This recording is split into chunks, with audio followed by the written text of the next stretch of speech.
Feel like I'm a part of the TFPD the way I'm busting these casual crooks. If you missed the last one, basically, a casual crook is someone who steals the fun from a casual game of TF2 by using some lame loadout. Not to be mistaken for a pub stomper who generally has many hours in the game, the casual crook does not have a tight grasp on the mechanics of TF2, but uses busted loadouts to make up for it. Last episode I covered 3 loadouts of varying ranges of wickedness, and I'll be doing the same here. Alright, let's get into it. I did not have permission to die!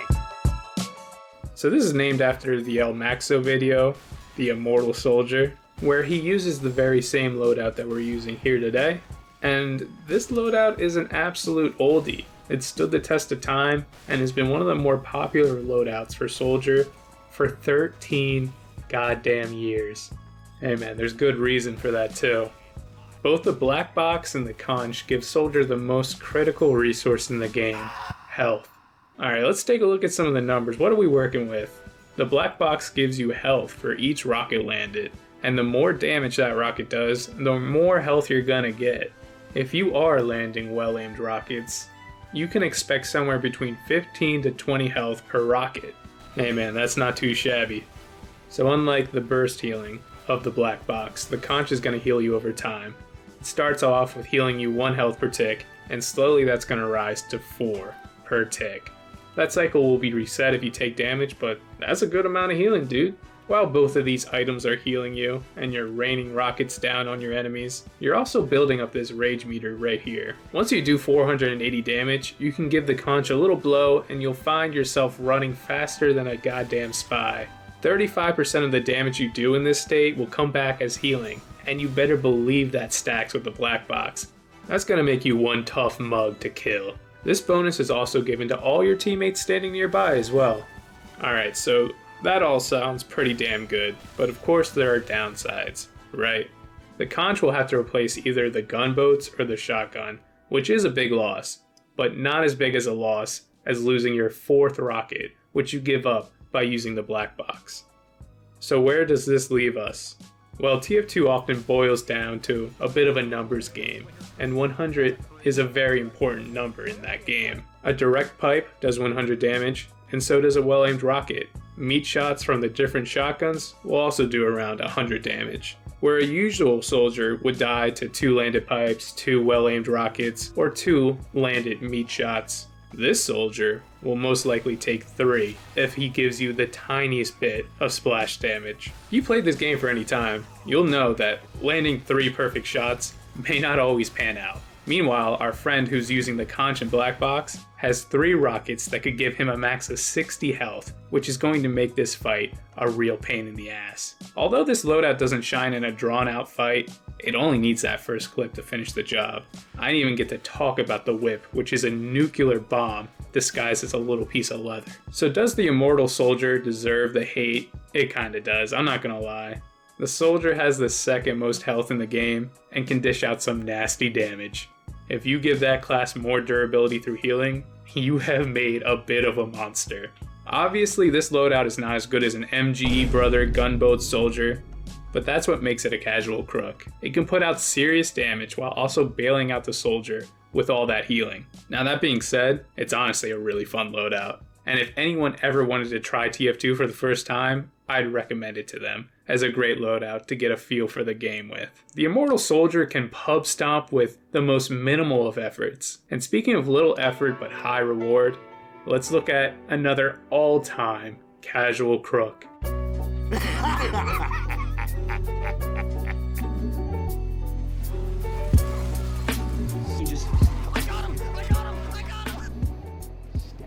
Oh boy, we're really getting into the thick of it now.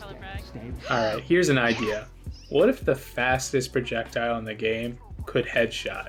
Here's a few absolute classic lines you might find yourself saying when using the Huntsman. Who did I just kill? That was a headshot?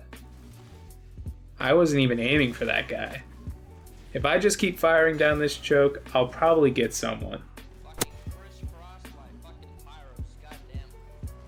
Howdy doody! If that's not a sign of a perfectly balanced weapon, then I don't know what is. Essentially, the Huntsman is a primary for the sniper that sees him drop the untouchable killing power of the sniper rifle for a bow and arrow.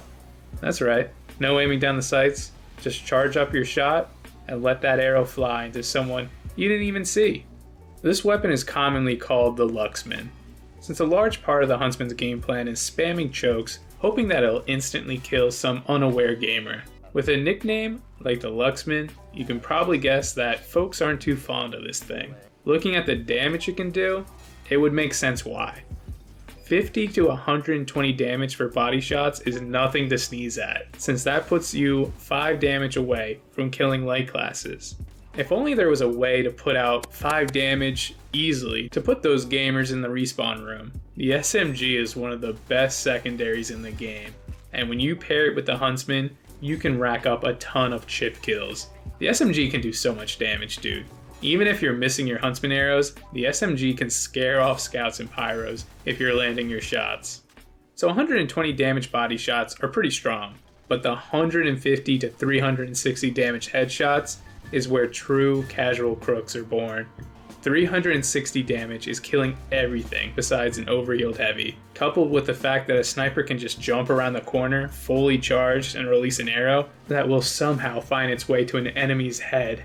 You can see why it would spark some rage in a gamer's heart. And when I say find its way to an enemy's head, I mean some real wizardry. Charity is a beautiful thing, but some of the headshots that the Huntsman gives you are out of fucking control. This is mostly because the Huntsman uses the projectiles hitbox instead of the hit scans hitbox, and there's a ton of jank to it. To say that it is forgiving is an understatement. Finally, I feel like the Huntsman bails out poor decisions unlike few other items in the game. Take a look at these clips.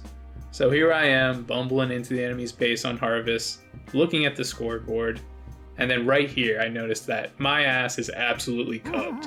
So what do? I literally just raise my crosshair a little bit and press M1. Now that's 178 damage well earned in my books. Alright, next clip. Same place, same spot, same situation. I'm checking to see if I had actually killed a spy as I go incredibly deep into the other team's base. Then there he is. Usually if you get this close to this big boy, you're toast. But you probably guess where this is going. I hit him with a cool 275, and then I whip out the chopper on him. Both these situations, I should absolutely be dead. Those poor free-to-plays probably don't know that though. And now they might have a messed up understanding of how TF2 is supposed to work. So when you add generous hitboxes, insanely quick projectiles, and massive damage, we can see why this weapon has the rep that it does. So does the Lucksman deserve the hate after that absolute mountain of yapping I just did? I still don't mind the Huntsman that much. Obviously there are times when I roll my eyes to some of the cheese that it has, but there are definitely times when you have to admire the prediction skills of a good Huntsman player. The Huntsman has given the sniper, who is one of the more stagnant classes, an option to get a little closer to the action, and that's a great thing for the game. Although the hitboxes are broken, I think that TF2 would be worse off if the Lucksman was gone. I'm not sure if I can say that about the next loadout though. Thank you for being such a dear friend. You already know who was going to be our number one offender this time. So this loadout could be called a lot of things, but I believe that the No Mercy cosmetic really captures the heart and soul of this loadout. So I'll be calling it the No Mercy Spy. This is the magnum opus of annoying loadouts. Each weapon in this loadout has videos upon videos of hate and disgust for them. So here I am, putting the Diamondback, Kunai, and Deadringer in one loadout. God forgive me. Where do I even begin, man?